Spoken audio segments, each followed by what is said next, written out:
3 tips for more effective presentation skills.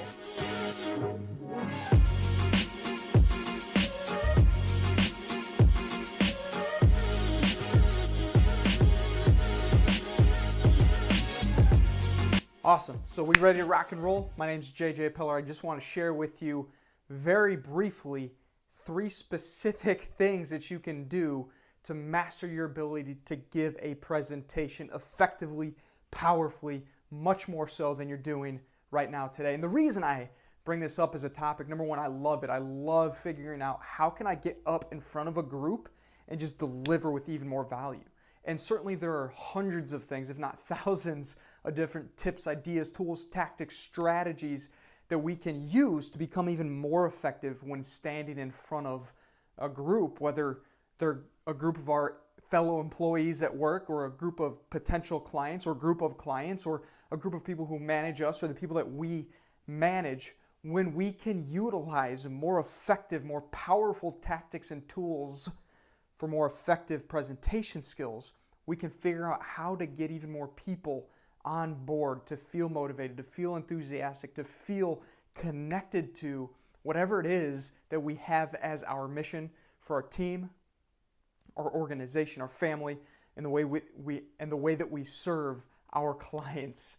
So again, there are literally hundreds, if not thousands, of different tips, tools, and tactics that I could share with you right now today. But what I want to do is jump into just 3 simple things that over the next few minutes, by watching this, you'll be able to implement now in your very next presentation. They're simple things. They're things that, yes, you need to practice and develop skills around, but more importantly, they're just things you need to do. Or in the case of number 1, something to not do when giving a presentation. So if you're ready, hopefully you've got pad and pencil or paper of some sort, or you're taking notes on your phone or wherever it might be. Write these notes down specifically, because that will help you to remember and ingrain these ideas into your own nervous system so that you'll use them the very next opportunity that you have to step up, speak, and deliver for any specific group that would make sense for you to deliver to, whether at work, at home, with your family, with your potential clients, with potential investors. These are 3 tools or tips that I know can help you drastically change from what you're doing right now today. And I hope what we find is that it elevates your level. I'd love for you to subscribe to this channel. If you love learning about this kind of topic, this kind of information around personal growth and development and how we can give and become even more so we can create even more value in this world for the people that we serve and for ourselves to enjoy it and find more excitement, energy, and passion in our own lives, hit subscribe. And I'd love to hear your comments and feedback below if you do find this valuable. If not, throw me some questions. But let's jump in, shall we?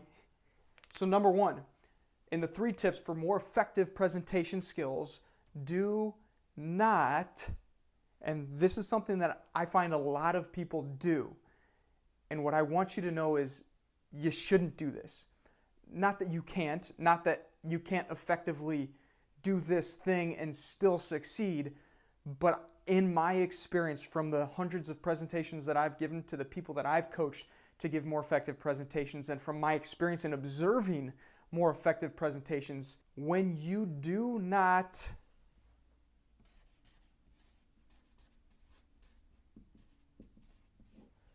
memorize, when you do not memorize what you're going to say, you come off more authentically, you come off more powerfully, you have more flexibility in the way that you show up to deliver. So as an example, if you have a written statement and you've got it in your journal for the day and you're going to say, okay, well, here are the things that I'm going to talk about. I know exactly what I'm going to say. I'm going to memorize this because I really don't want to take my journal up there with me.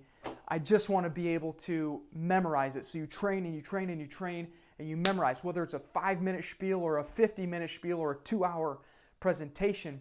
When you memorize, people notice. When you memorize, people notice. Now, you might think, well, yeah, if I memorize and people notice, is that really actually a bad thing?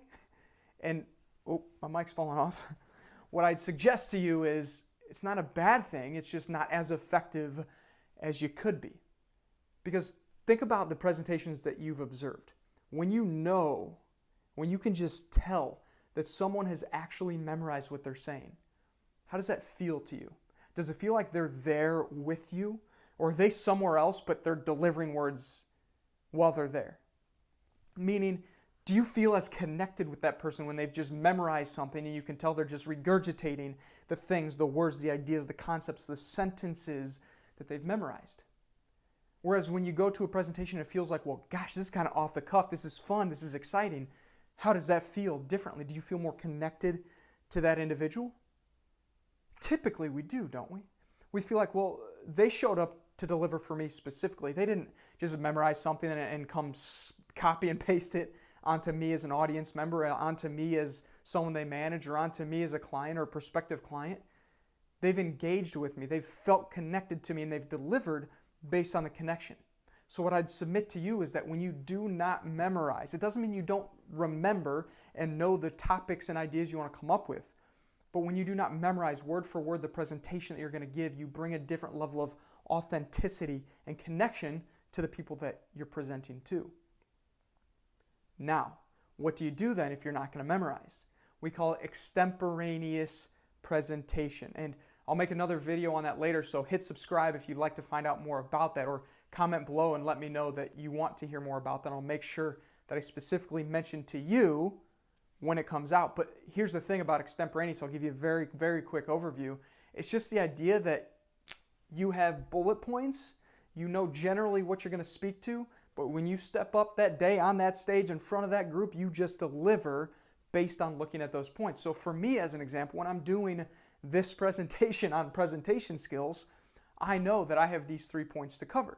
Now, granted, this is a much smaller or shorter presentation than a 20 or 30 or 60-minute presentation, but the idea, the concept is the same. I know that I've got 3 points to make, and certainly I've got them in my mind. It's easy to remember 3 points for me, at least, most of the time. I know what my points are. So what I do is I, generally speaking, will put a bullet point here, and then I'll speak on this topic. And the next thing I'll do is tell you about what this next point is. And then the next thing I'll do is I'll tell you what this point is, and I'll talk through those points. Now, it's a little bit more difficult when you don't actually know your subject or topic or the material that well. Well, I've really immersed myself in this idea of presentation and persuasion and human connection and communication. So it's a lot easier for me to talk and speak and present extemporaneously on topics like this because I live it every single day. I practice it, I train on it, I study it, I talk about it, I present on it. So it's a little easier for me to do an extemporaneous talk on something that I'm immersing myself in. Whereas if you're having a topic that you're asked to talk on and you've really never taken the time to study that topic, it might be a little bit more difficult to do extemporaneous speaking and presentation, but nonetheless, it's much more effective from my experience and in my opinion to deliver extemporaneously, because then it does feel off the cuff. It does feel off the cuff. It feels off the cuff, man. It feels more off the cuff. It feels more authentic. You connect better with your audience. And at the end of the day, our job as a public presenter in any capacity is to really connect with those people that we're presenting to. Point number 2, get your mind right. Get your mind right, meaning correct, in the right state before you step up in front of the group. Get your mind right before you step up in front of the group. What I see a lot of presenters do, which kind of makes it feel a lot more off the cuff and authentic in a certain sense, but it's not as effective. A lot of people will stand up for a presentation and their warm-up, their way to get their mind right is by starting their presentation, which is fine, it's okay, but the most vital aspect of any presentation is grabbing the attention of the audience members before you get started, or as soon as you get started, that introductory period before you really dive into the meat and potatoes, if you will, of your presentation. You have to grab their attention. So if you're not already in the state that you need to be in to have full energy, total unstoppability in your mindset and your psychology, for your ability to present and persuade, you're not going to grab their attention as effectively, as powerfully as you would if you prepared your mind before you actually even stepped up in front of the group. So what you can do, actually there are many things you can do, but a couple that I would suggest, a couple that I utilize, is just visualization. I make sure that I have a few minutes before I step on stage, before I step in front of a group, before I step in front of the camera, I take time with myself and my own thoughts and visualize what I'm going to do. I review, not memorize, I review the bullet points for my extemporaneous conversation. I think about the topic and the conversation. I feel the energy swelling up in my body, and I feel like I'm going to deliver with total passion and excitement and enthusiasm. And I allow that energy to build in me so that by the time I'm in front of the camera or I'm in front of the group, I already have that unstoppability in my mind, in my body, in everything that I am, so that I know I'm going to deliver with everything I've got, with every ounce of who I am and my potential for connecting with and delivering for the people that I'm speaking with or to via video or live in person with a group. And that, my friend, is absolutely vital for your ability to move any group of people, to move any individual. You have to get yourself in the right state of mind and the right state of being before you even step up to speak with the group. Do whatever it takes for you, and that's something, again, I can talk about in other videos and have talked about in other videos, but just make sure you get your mind right. Master your psychology of your own state before you step up in front of the group, and you will absolutely become more effective, more powerful with the way that you deliver in that specific instance. Number 3.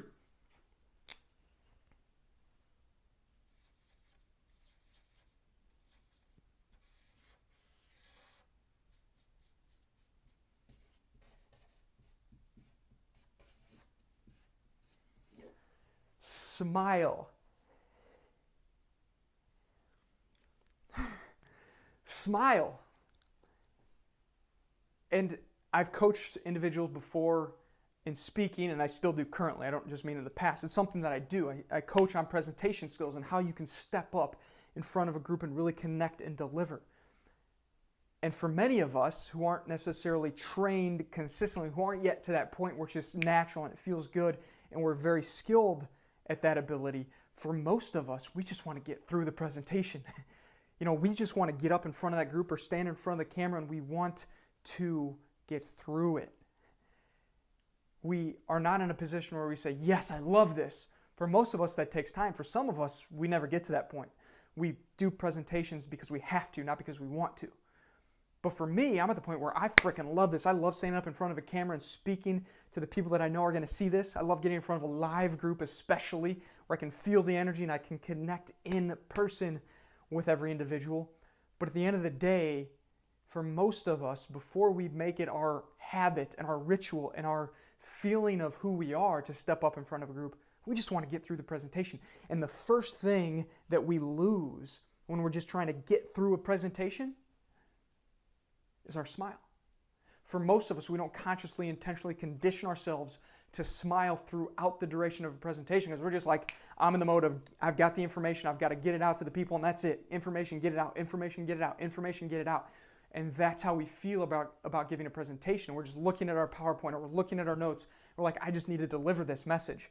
And we're not thinking about how do we actually connect physiologically with the people in the audience. And the way that we do that is by smiling. We absolutely can connect more powerfully, more effectively with an audience when we smile. And again, another topic for another day is mirror neurons and how humans actually feel literally connected and feel the emotions of other people because of mirror neurons. But let me reiterate this to you. When you smile, yes, it's for connecting with the audience, but more importantly, when you smile giving a presentation, that's a psychological boost. That's helping you to get your mind right. Because when you smile, you feel differently. When we smile, we feel more energized. We feel happier. It's just a natural reaction in our body because we're conditioned to know that when a smile happens on our face, certain chemical reactions occur in our brain and our bodies that make us feel better.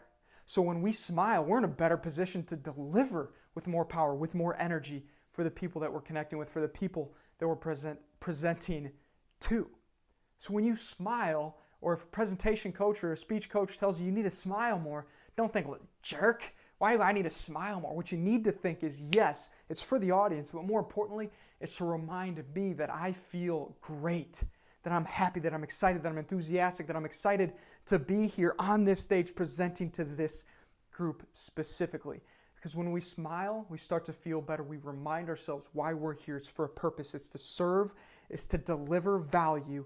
It's to be energized, not just for ourselves, but for the other people. But the first way that we can energize and connect with and inject enthusiasm into the other people that we're presenting to is to inject it into ourselves. And we can inject that enthusiasm, that pleasure, that excitement, that good feeling into ourselves first by smiling.